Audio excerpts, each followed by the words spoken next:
So next हमारा होता है चैप्टर नंबर 2 पॉलिनोमियल्स।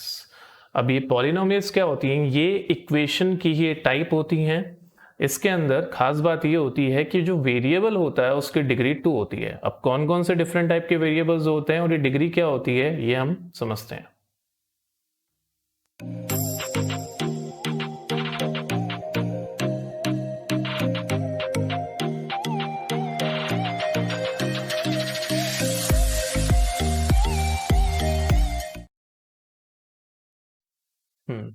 सबसे पहली चीज होती है डिग्री। देखो, जब भी कोई इक्वेशन होती है पॉलिनोमियल्स, मतलब कोई इक्वेशन, पॉली का मतलब यहाँ पे होता है मैनी, नोमियल मीन्स होती है टर्म।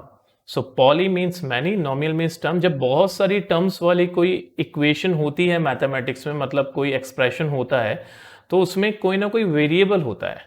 अब जनरली हमारे पास में अभी तक का सिनेरियो ये है कि हम सिंगल वेरिएबल की बात कर रहे हैं। नेक्स्ट चैप्टर में हम डबल वेरिएबल या 2 वेरिएबल्स की बात करेंगे। तो फिलहाल इस चैप्टर में आपको एक ही वेरिएबल पे फोकस करना है। इक्वेशन में या तो x दिखेगा, या आपको y दिखेगा, या आपको u दिखेगा, या आपको t दिखेगा।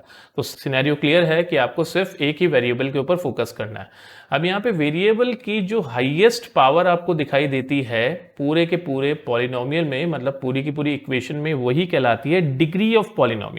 The highest power is known as degree of polynomial.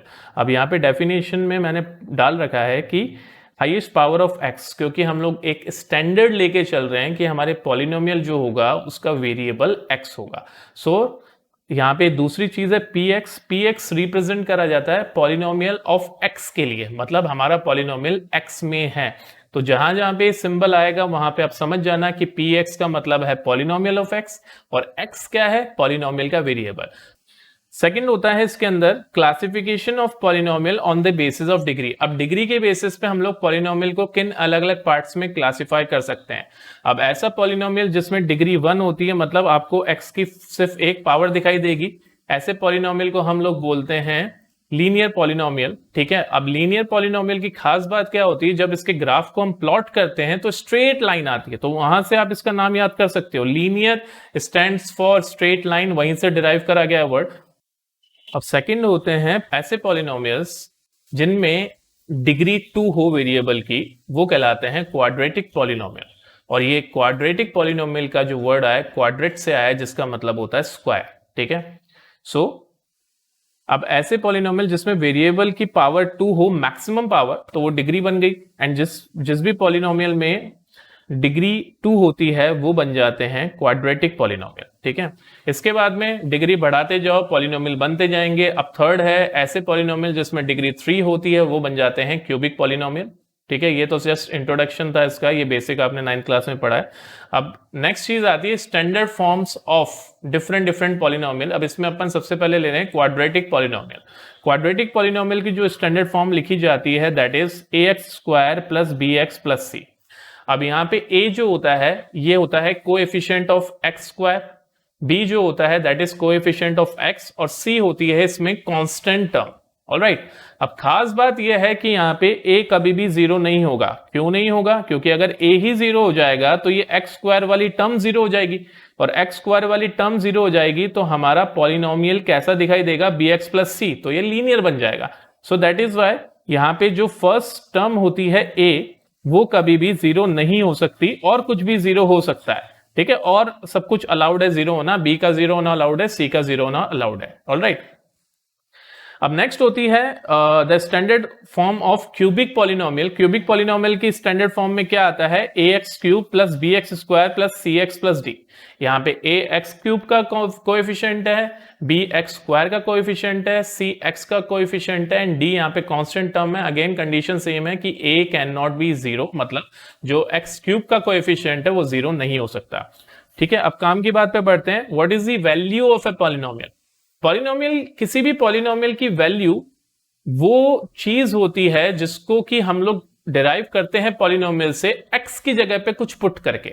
सो ये थी आसान भाषा। अब जो बुक की स्टेटमेंट है वो देखते हैं। अगर हमारे पास में कोई पॉलिनोमियल px दे रखा है तो उसके अंदर x की जगह पे आप k पुट कर दीजिए। k कोई भी वैल्यू हो सकती है, मतलब कोई भी रियल नंबर हो सकता है। तो जैसे ही px में x की जगह पे हम k पुट करेंगे तो हमारा जो रिजल्ट आएगा उसको सिंबॉलिकली हम लोग pk बोलते हैं, और यही कहलाता है वैल्यू ऑफ पॉलिनोमियल। अब करते कैसे हैं, आसान सा एग्जाम्पल लेते हैं, एग्जाम्पल से करके समझते हैं। सपोज कीजिए मुझे एक पॉलिनोमियल गिवन है x² + 7x + 10। ठीक है, तो सबसे पहले तो आप इसमें पहला काम ये करेंगे कि आप खुद इसको px लिख लेंगे। p स्टैंड्स फॉर पॉलिनोमियल आपके लिए, और x जो है कि इसका वेरिएबल क्या है, इसका वेरिएबल x है। तो px हमारा क्या हो गया, x² + 7x + 10।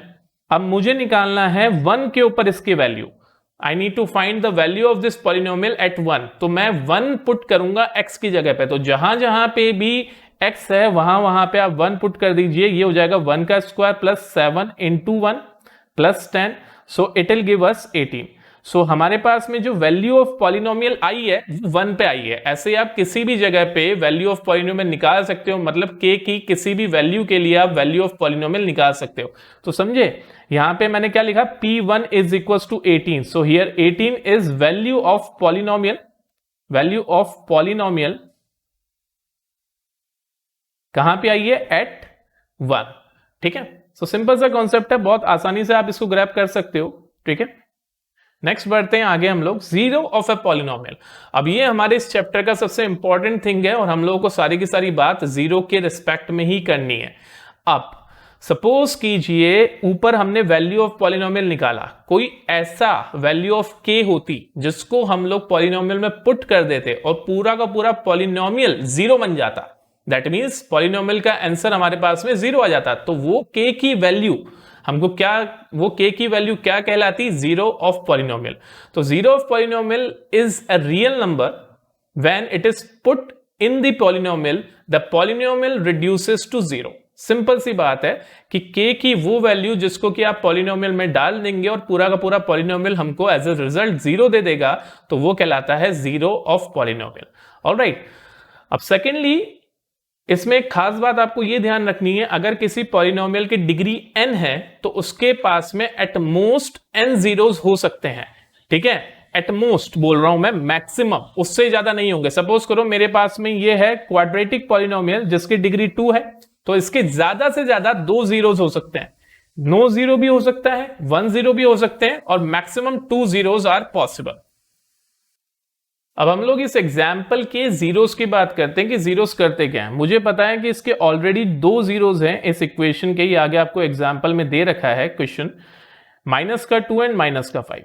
अब ये माइनस का 2 एंड माइनस का 5 इसके जीरोस हैं। जीरोस एक्चुअल में पॉलिनोमियल का क्या करते हैं वो मैं आपको दिखाना चाहता हूं इस एग्जाम्पल से। सपोज कीजिए मेरा पॉलिनोमियल है px। सबसे पहला काम जो मैंने सिखाया है, आप सबसे पहले px मान लीजिए हम पॉलिनोमियल को। अब x की जगह पे आप क्या पुट करेंगे, वो वैल्यू, वो नंबर जिस जगह पे आपको इस पूरे पॉलिनोमियल की वैल्यू निकालनी। मैंने माइनस का 2 पुट कर दिया, माइनस का 2 पुट करा तो सबसे पहले एक्स स्क्वायर की जगह पे माइनस का 2 का स्क्वायर गया, प्लस 7 एक्स की जगह पे माइनस 2 अगेन, और लास्ट में 10। सो ये माइनस 14 प्लस 10। सो अल्टीमेटली ये क्या हो जाएगा, 14 माइनस 14 दैट मीन 0। तो देखा आपने, जीरो वो कई की वैल्यूज होती हैं, जीरो वो नंबर्स होते हैं जिनको कि हम पॉलिनोमियल में जब पुट करते हैं तो पूरा का पूरा पॉलिनोमियल जीरो रिटर्न करता है। सो ये होता है जीरो ऑफ पॉलिनोमियल। सिमिलरली हम -5 के लिए भी चेक कर सकते हैं। नाउ नेक्स्ट आता है geometric meaning of zeros of polynomial. अब ज्योमेट्री के ऊपर पॉलिनोमियल्स कैसे होते हैं और उनके क्या फीचर होता है उसकी हम बात करेंगे।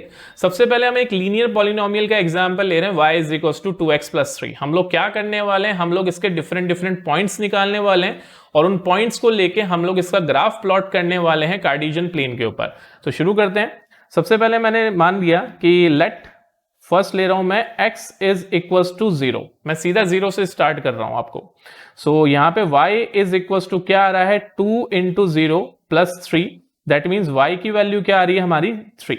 सेकेंड में ले रहा हूं एक और value, x is equal to 1। So y is equal to 2 into 1 plus 3। So that will give us y is equal to 5। Third में ले लेता हूं x is equal to minus का 1। तो y is equal to 2 into minus का 1 plus 3 and y is equal to 1। ठीक है, तो ये 3 पॉइंट्स मेरे पास में आ गए हैं। अब तीनों पॉइंट्स को जब मैं मार्क करूंगा तो मेरा काम हो जाएगा। जो मुझे दिखाना है वो मैं आपको दिखा लूंगा। सबसे पहले जब x 0 है तो y 3 है, तो मेरा जो फर्स्ट पॉइंट मिलेगा x 0 y 3, तो मुझे यहां पे मेरा फर्स्ट पॉइंट मिल जाएगा। Second, when x is 1 y is 5, जब x की वैल्यू 1 है y की वैल्यू 5 है, तो सेकेंड पॉइंट मुझे यहां कहीं मिलेगा अप्रोक्सीमेटली। और थर्ड, जब x -1 है तो y की वैल्यू 1 है, जब x -1 और y की वैल्यू -1, तो थर्ड पॉइंट मुझे यहां मिलेगा। तो इसको मैं ज्वाइन करवा देता हूं।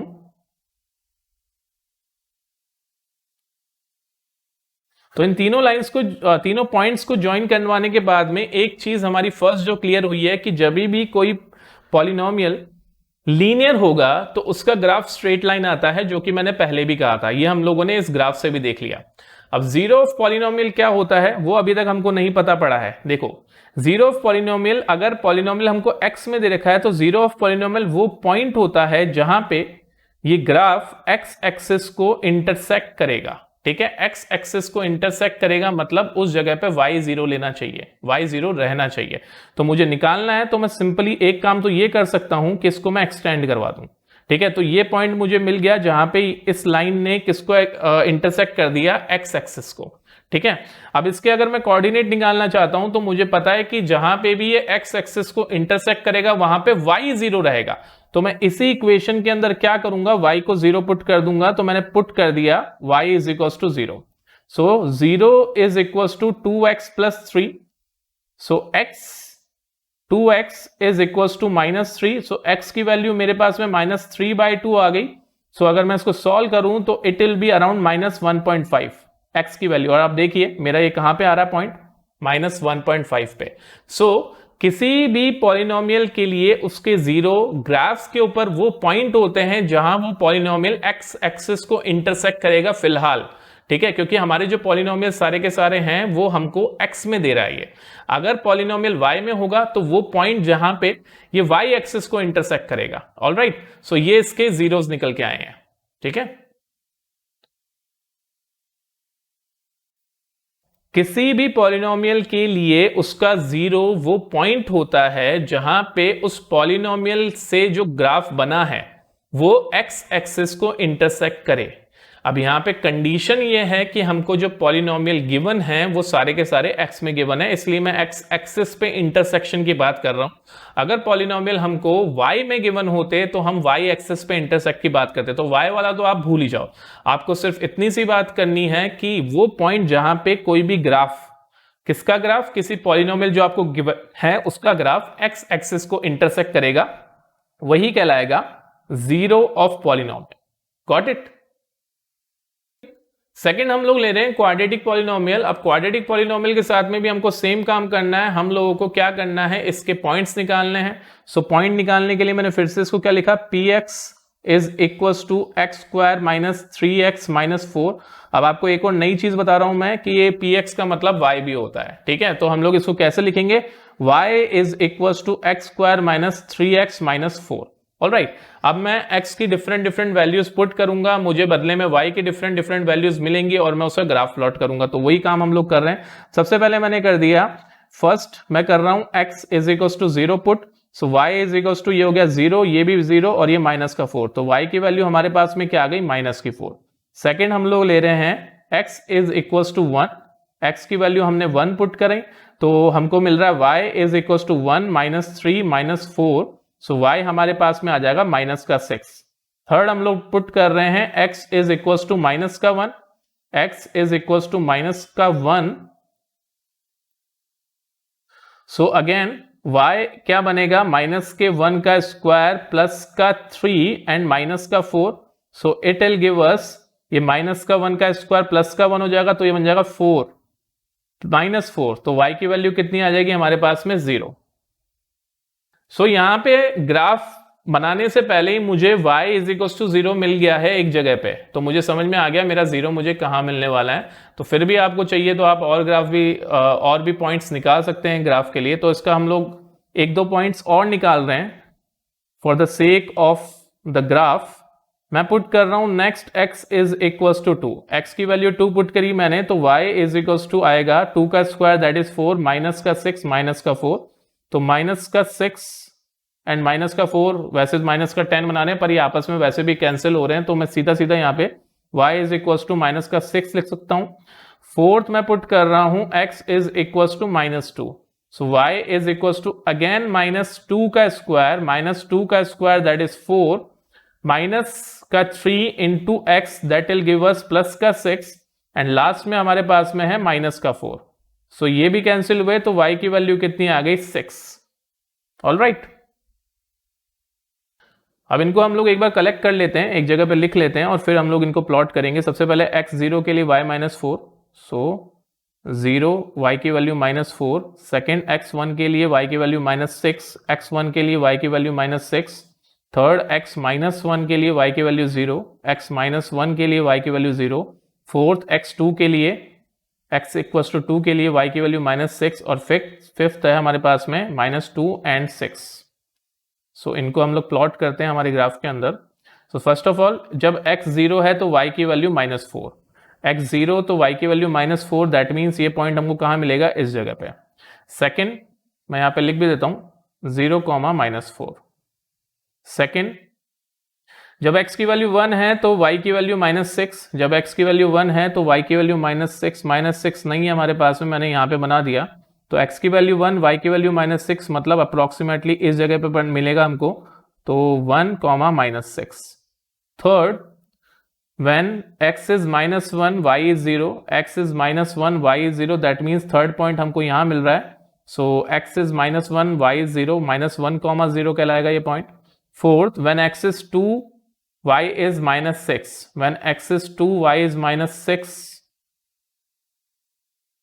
अगेन x2 पे y -6 है, and last when x is -2 y is 6, when x is -2 y is 6। Next यहां है अप्रोक्सीमेटली इस जगह पे x is -2 and y is 6। सो इन सारे पॉइंट्स को जब हम मिलाएंगे तो हमको थोड़ा डिफरेंट सा शेप मिलेगा, ऐसा शेप हम लोगों ने अभी तक नहीं देखा है। सो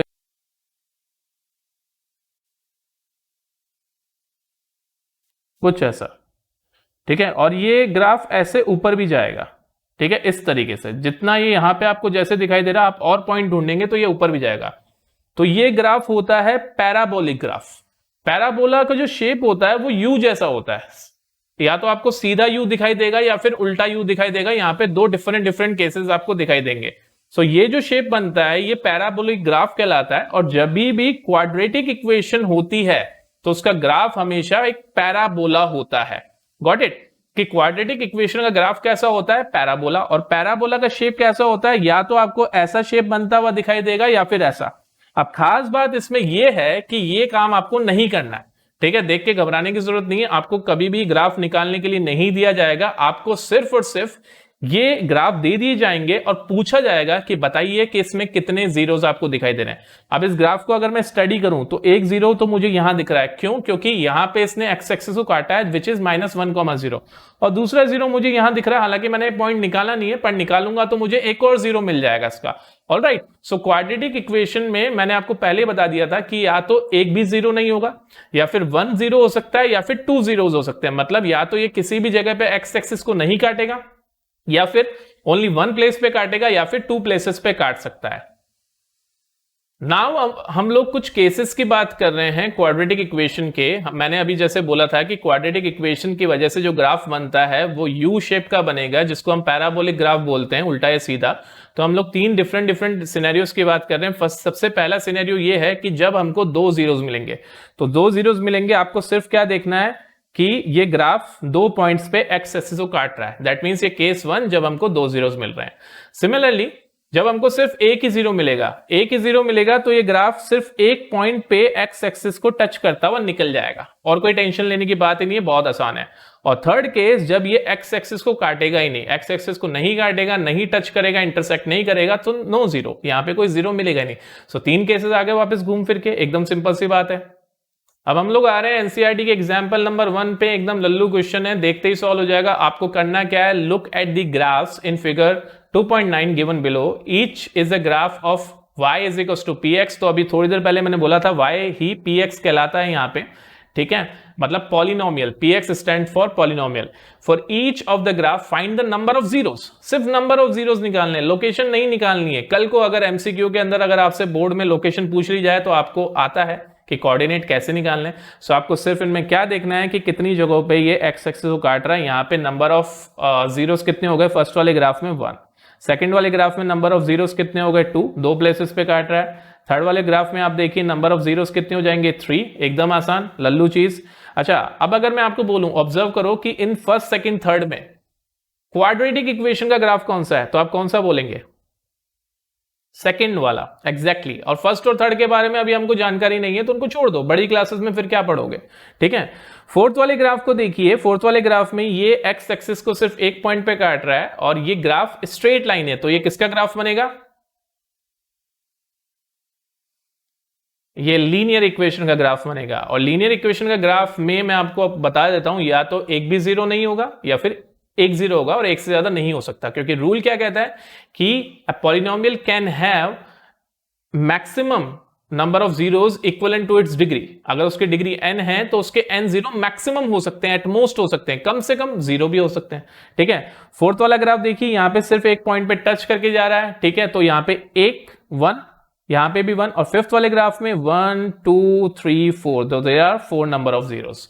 और फिफ्थ वाला ग्राफ भी हमारा क्या है, क्वाड्रेटिक इक्वेशन का ग्राफ, और फोर्थ वाला ग्राफ लीनियर इक्वेशन का ग्राफ है, जो कि अब तक आपको समझ में आ गया होगा। ऑलराइट, अब एक्सरसाइज 2.1 भी यही है। एक मिनट में देखो पूरी एक्सरसाइज कैसे सॉल्व होती है। यहां पे एक भी जगह पे, फर्स्ट वाले ग्राफ में आप देखोगे एक भी जगह पे एक्स एक्सिस को नहीं काट रहा तो zero number of zeros. Second वाले ग्राफ को देखोगे तो एक जगह पे काट रहा है तो only 1 zero is there. Third वाले ग्राफ में आप देखेंगे तो 3 प्लेसेस पे इंटरसेक्ट कर रहा है, so there will be 3 zeros in this graph. Fourth वाले ग्राफ में देखेंगे तो 2 प्लेसेस पे इंटरसेक्ट कर रहा है, so there will be 2 zeros in the graph. Fifth वाले ग्राफ में देखेंगे तो 1 2 3 4 प्लेसेस पे इंटरसेक्ट कर रहा है, तो there will be 4 zeros in the graph. And six वाले ग्राफ को देख के कंफ्यूज मत होना, जहां पे ग्राफ कर्व करके जा रहा है वो एक ही पॉइंट है, so don't get confuse, there will be only 3 zeros. Alright, alright, अब नेक्स्ट होते हैं factors of a polynomial and factorisation of a polynomial. अब 9th क्लास से आपने फैक्टराइजेशन देख लिया था, इवन 8th में भी कईयों ने करा था। किसी भी पॉलिनोमियल के फैक्टर्स क्या होते हैं या उसको फैक्टराइज करना क्या होता है। देखो, जनरल भाषा में बताता हूं, फैक्टर्स का मतलब होता है किसी भी बड़ी चीज का एक छोटा हिस्सा। ऑलराइट, जैसे आपकी बॉडी का एक फैक्टर है आपका हाथ। सो जब सारे फैक्टर्स को इकट्ठा कर दिया जाता है तो पूरी चीज दोबारा बन जाएगी, मतलब आपके सारे बॉडी पार्ट्स को अगर कलेक्ट कर दिया जाए तो पूरी बॉडी कहलाती हो। सो फैक्टर्स ऑफ पॉलिनोमियल का मतलब भी यही है, factors of a polynomial is another polynomial which can divide the polynomial. Okay, so यहां पे सिंपल टर्म्स में बोला गया, जैसे मैं आपको सिंपली समझाता हूं। मैंने लिखा यहां पे 12। अब 12 को हम लोग बचपन से फैक्टराइज करते हुए आ रहे हैं, तो इसको अगर मैं फैक्टर करूं तो इसके 3 फैक्टर्स मिलेंगे, 2 इंटू 2 इंटू 3। और ये जो मैंने करा है ये प्राइम फैक्टर्स कहलाते हैं। ये जो मैंने प्राइम फैक्टराइजेशन करा है इसको मैंने इसके प्राइम फैक्टर्स में तोड़ लिया। अब ये इसके 3 फैक्टर्स हैं, ये 2 भी इसका फैक्टर है, ये 2 भी इसका फैक्टर है और ये 3 भी इसका फैक्टर है। खास बात क्या है कि ये तीनों ही इसको डिवाइड कर सकते हैं, मतलब जब भी आप इन तीनों में से किसी से भी डिवाइड करोगे तो रिमाइंडर आपको 0 मिलेगा। ठीक है, रिमाइंडर लिख रहा हूं मैं यहां पे, तो रिमाइंडर आपको 0 मिलेगा, तो इसी को बोलते हैं डिवाइड कर पाना। इवन आप 3 से भी डिवाइड कर दोगे तो भी रिमाइंडर आपको 0 मिलेगा। तो इसी थ्योरी पे बेस्ड अब आप समझिए फैक्टर्स होते क्या है। किसी भी फैक्टर पॉलिनोमियल का, सपोज करो factor of a polynomial px is any polynomial which divides evenly into px, मतलब px का फैक्टर भी एक कोई दूसरा पॉलिनोमियल ही होगा जो कि इस px को अच्छे से डिवाइड कर दे, मतलब रिमाइंडर 0 आ जाए। अब एग्जांपल हमने ले रखा है यहां पे, सपोज करो मेरे पास में एक फैक्टर इसका आ गया x+2 और दूसरा फैक्टर मुझे पता है कि वो है x-2। अब जब इन फैक्टर्स को हम लोग 0 के इक्वल रख देते हैं, 0 के इक्वल रख देते हैं, तो हमको इस क्वाड्रेटिक इक्वेशन मतलब पॉलिनोमियल के जीरोस मिल जाते हैं। सपोज करो सबसे पहले मैंने क्या करा, मैंने x+2 को 0 के इक्वल रखा, तो मुझे मिल जाएगा x इज इक्वल टू -2। और सेकंड मैंने x-2 को 0 के इक्वल रखा, तो ये बन जाएगा x इज इक्वल टू 2। तो ये जो दो वैल्यूज आ गई है ना x की, डिफरेंट वैल्यूज, ये ही इस पॉलिनोमियल के जीरोस हैं। मतलब जब मैं इनको इस पॉलिनोमियल के अंदर पुट करूंगा x की जगह, तो ये पूरे पूरे पॉलिनोमियल को जीरो में कन्वर्ट कर देंगे। तो ये रिलेशन होता है फैक्टर्स का जीरोस के साथ में। आपको फैक्टर्स मिल गए, आप प्राइम फैक्टराइजेशन करते थे उससे भी आपको फैक्टर मिलते थे, बट यहाँ पे क्वाड्रेटिक इक्वेशन में आपको मिडिल टर्म स्प्लिटिंग से फैक्टर करने और क्या तरीके होते हैं फैक्टराइजेशन करने के, वो आपको 4th चैप्टर में पता पड़ेगा। ऑलराइट, पर फिलहाल के लिए आप यही समझिए, जब आप फैक्टर कर लेते हैं तो फैक्टर्स को एक एक करके जीरो के बराबर रख दीजिए, और जब आप फैक्टर्स को जीरो के इक्वल रखते हैं तो एक्स की जो वैल्यूज मिल जाती हैं हमें, उन्हें ही हम जीरोस ऑफ पॉलिनोमियल कहते हैं, और यही तरीका होता है जीरोस निकालने का। अब दूसरी चीज जो आपको ध्यान रखनी है वो ये है कि क्वाड्रेटिक पॉलिनोमियल में मैक्सिमम 2 जीरोस हो सकते हैं, ये मैं बार बार बोल रहा हूं। अब इन जीरोस के जो स्टैंडर्ड नेम्स होते हैं उनको अल्फा और बीटा बोला जाता है। क्या बोला जाता है? अल्फा और बीटा। सो पहला जो इसका जीरो होगा उसको आप अपने हिसाब से नाम दे दीजिए अल्फा, तो ये जो मैंने साइन बनाया ये अल्फा का है, और दूसरे जीरो को आप नाम दे दीजिए beta. So alpha is equal to -2 and beta is equal to 2। अब नेक्स्ट हमारे पास में होती है relationship between zeros and coefficient of a polynomial. अब ये कॉन्सेप्ट हमारी सेकंड एक्सरसाइज करेगा, और सेकंड एक्सरसाइज इस साल हमारी लास्ट एक्सरसाइज है, इसके ऊपर एमसीक्यूज बनेंगे, और वैसे भी एमसीक्यू का पेपर है तो टेंशन लेने वाली बात नहीं, वैसे भी इस पे एमसीक्यू बनते थे हर साल। So relationship between zeros and coefficient of polynomial पे आ रहा हूं मैं। यहाँ पे सबसे पहली बात तो आपको ये ध्यान रखना है कि जीरोस कौन कौन से होते हैं। अभी अभी मैंने बताया कि किसी भी पॉलिनोमियल के 2 जीरोस हो सकते हैं, अल्फा एंड बीटा, और कोएफिशिएंट्स आपको पता है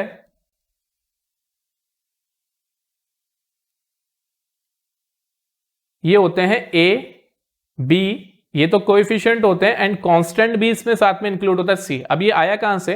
ये आया है स्टैंडर्ड फॉर्म से, standard form. So standard form मैंने लिख दी, that is ax² plus bx plus सी।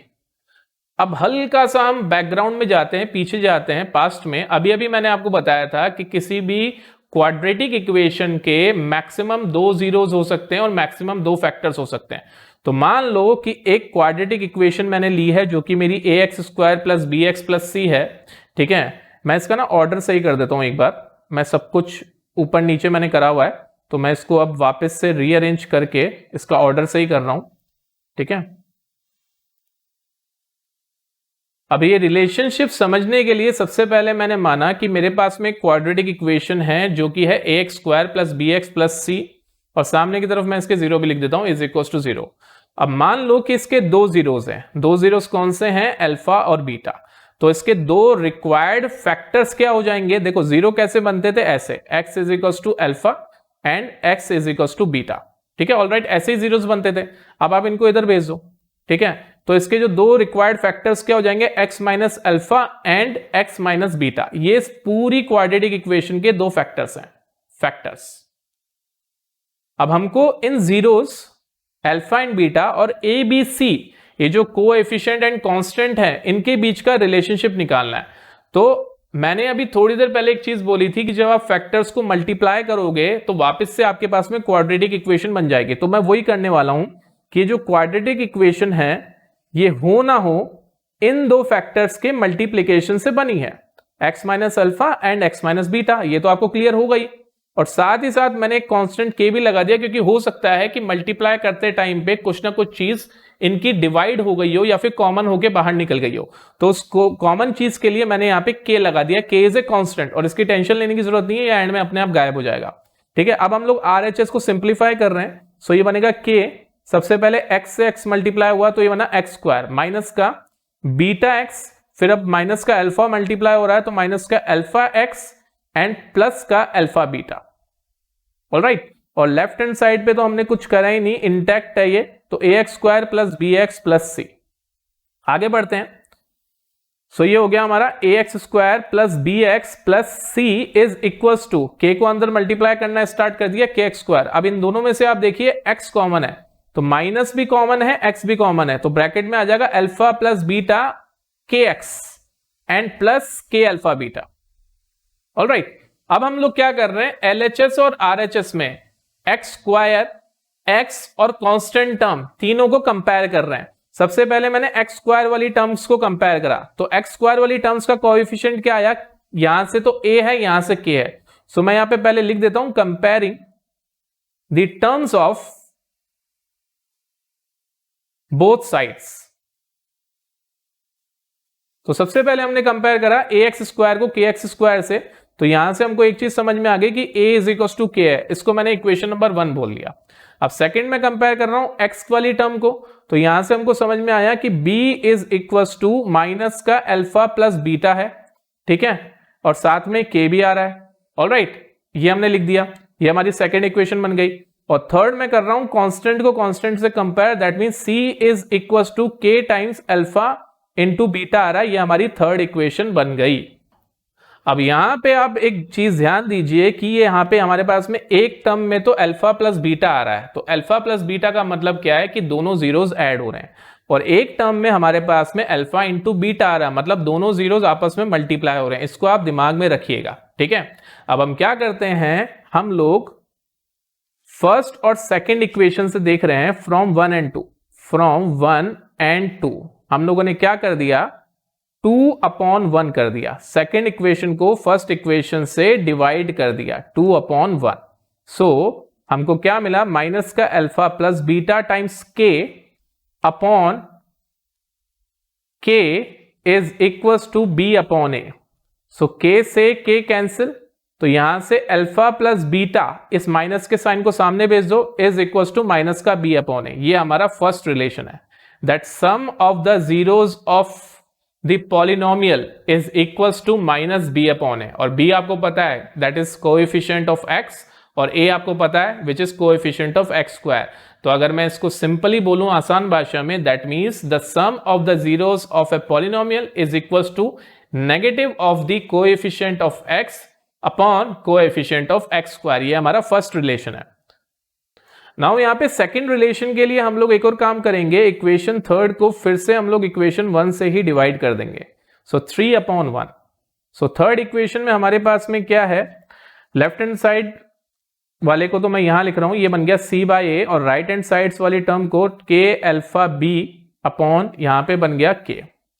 सो इधर भी k से k कैंसिल, दैट मीन्स हमारे पास में क्या आ गया, alpha into beta is equal to c/a। तो अगर इस रिलेशनशिप को मैं आसान भाषा में बोलूं तो product of the zeros of a polynomial is equals to the constant term upon the coefficient of x square. So ये हमारे पास में जो ये दो चीजें आई हैं, यही है relationship between zeros and coefficient of a polynomial. अब करना क्या है, आगे की एक्सरसाइज एकदम आसान है, इन्हीं रिलेशंस को काम में लेंगे और फटाफट से हमारे क्वेश्चंस हो जाएंगे। अब यहाँ पे दो टाइप के क्वेश्चंस बनते हैं। फर्स्ट होता है to find the zeros and the relationship between zeros and the coefficient of a quadratic equation. अब इसमें होता क्या है, हमको एक क्वाड्रेटिक इक्वेशन दे रखी होती है। पहला काम ये होता है कि मैन्युअली हमको इनके जीरोस फाइंड आउट करने होते हैं, और सेकेंडली इन जीरोस को हम लोगों को कंपेयर करना पड़ता है ऊपर रिलेशनशिप के हिसाब से। तो सबसे पहले हमारा काम है कि हम इसके जीरोस निकाल लें। तो जीरोस निकालने के लिए हमको क्या करना पड़ेगा, इसको फैक्टराइज करना पड़ेगा। तो मैं यहाँ पे px is equal to x square plus 7x plus 10, पहले तो मैंने इसको px लिख लिया है। अब आपको जो सबसे पहला काम करना है, आप कोएफिशिएंट निकाल के अलग से लिख लीजिए। दैट मीन्स अगर मैं इसको कंपेयर करूं किससे, ax square plus bx plus c, this is our standard equation. तो मुझे a की वैल्यू क्या मिल जाएगी 1, क्योंकि x स्क्वायर का कोई भी कोएफिशिएंट नहीं है। मुझे b की वैल्यू क्या मिल जाएगी 7, और मुझे c की वैल्यू क्या मिल जाएगी 10, ठीक है। नेक्स्ट, अब हम लोग इसको फैक्टराइज कर रहे हैं बिकॉज हमको जीरोस की रिक्वायरमेंट है। सो फैक्टराइजेशन या factorising px, so middle term splitting सबसे आसान तरीका, तो x square plus 7x plus 10। अब मिडिल वाली टर्म को हम ऐसी दो टर्म्स में डिवाइड करेंगे जिनके एडिशन या सब्ट्रैक्शन से अपने को 7x दोबारा से मिल जाएगा, और जिनको मल्टीप्लाई करने से अपने को एक्स स्क्वायर वाली टर्म और कांस्टेंट टर्म का मल्टीप्लीकेशन मिलेगा। सो एक्स स्क्वायर और 10 मल्टीप्लाई होकर 10x स्क्वायर बन रहे हैं। सो क्यों ना मैं इसको 5x और 2x में ब्रेक कर दूं। सो 5 2 10 होता है, x से x मल्टीप्लाई होकर x स्क्वायर बन गया, तो हमारा काम हो गया। So x square plus 5x plus 2x plus 10। So first two terms में से हमको कॉमन मिला x, यहां पे आ जाएगा x plus 5। Next two terms में से हमको मिला कॉमन 2, यहां पे भी बच जाएगा x plus 5। So x plus 2 and x plus 5, इसके दो फैक्टर्स आ गए। अब फैक्टर्स आ जाते हैं, फैक्टर से जीरो कैसे निकाला जाता है वो मैंने आपको बता दिया था कि दोनों को 0 के इक्वल पुट कर लो एक एक करके। सो फर्स्ट फैक्टर के लिए मैंने यहां पे लिख दिया केस 1। फर्स्ट ऑफ ऑल हम लोग x प्लस 2 को 0 के इक्वल पुट करेंगे। So x is equal to minus का 2 आ गया। सो मेरी अल्फा की वैल्यू क्या आ गई? -2। ठीक है, ये मेरा अल्फा है माइनस का 2। सेकेंड केस के लिए हम लोग दूसरे वाले फैक्टर को जो कि है x plus 5 case 2, that is x plus 5, इसको हम लोग 0 के इक्वल पुट करेंगे। So x is equal to minus का 5, दैट मीन्स बीटा हमारा कितना आ गया? माइनस का 5। तो हमारे पास में सारी की सारी चीजें आ गई हैं जो हमको रिक्वायर्ड है। हमारे पास में दोनों जीरोज आ गए हैं, हमारे पास में कोएफिशिएंट की नॉलेज है कि हमारे कोएफिशिएंट्स क्या हैं। अब हमको सिर्फ और सिर्फ ये दो रिलेशन वेरीफाई करनी है, इतना सा काम है इस क्वेश्चन में। सो फर्स्ट रिलेशन वेरीफाई कर रहे हैं। अब उसके लिए भी हमको दो अलग अलग ब्लॉक्स बना लेनी चाहिए लेफ्ट और राइट साइड पे। सो वेरिफिकेशन के लिए सबसे पहले मैं लेफ्ट हैंड साइड में एडिशन वाला वेरीफाई करने वाला हूं। अब एडिशन का वेरिफिकेशन क्या था? That sum of the zeros of polynomial is equals to minus b upon a. अब दोनों जीरोस हमारे पास में माइनस का 2 एंड माइनस का 5 मैंने पुट कर दिया। माइनस का 2 प्लस माइनस का 5, माइनस का साइन लगेगा। b की वैल्यू कितनी है? 7 और a की वैल्यू है 1। तो 7/1 माइनस का 2 और माइनस का 5 ऐड होके फिर से माइनस का 7 बन जाएंगे। माइनस का 7 LHS में आ रहा है और माइनस का 7 ही RHS में आ रहा है। तो ये वाला पार्ट हमारा क्या हो गया? वेरीफाइड। सिमिलरली अब दूसरे वाले पार्ट को हम लोग वेरीफाई करने वाले हैं। दूसरा होता है प्रोडक्ट ऑफ जीरोस। हमको पता है product of zeros of polynomial is equals to c upon है। हमारे दो जो जीरोस थे वो थे माइनस का 2 एंड माइनस का 5 और c हमारा 10 है, मुझे याद है क्वेश्चन से, और a 1 है।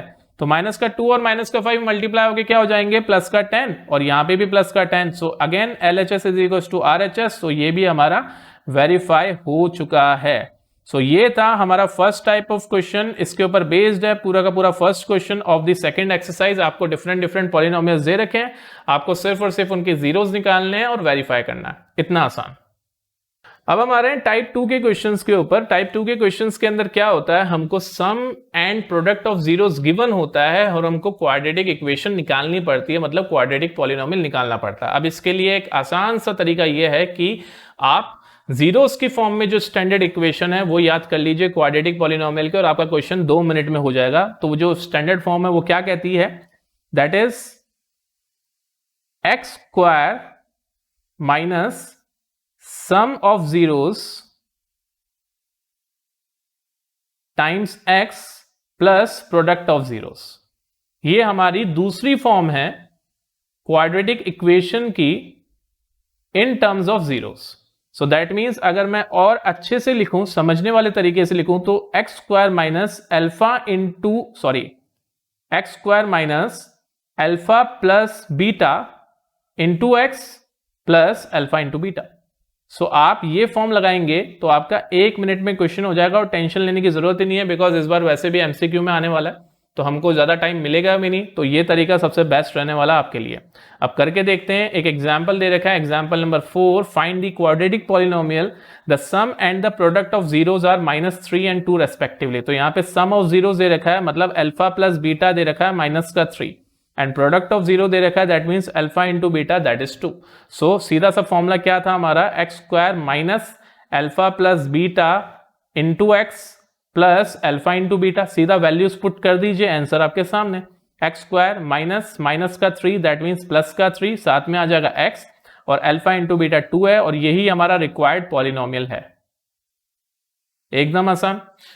ये सेकंड क्वेश्चन, इसके अनसॉल्व्ड क्वेश्चंस दे रखे हैं हमारी एनसीईआरटी में। इसके बाद में सेकंड क्वेश्चन आपको ट्राई करना है, 2-2 मिनट में आंसर निकलेंगे, चैप्टर खत्म, बाकी का आगे का कुछ भी पार्ट नहीं आ रहा। और इसी एक्सरसाइज में क्यूबिक पॉलिनोमियल भी गिवन है, बट वो आउट ऑफ सिलेबस है, तो क्यों टाइम वेस्ट करना।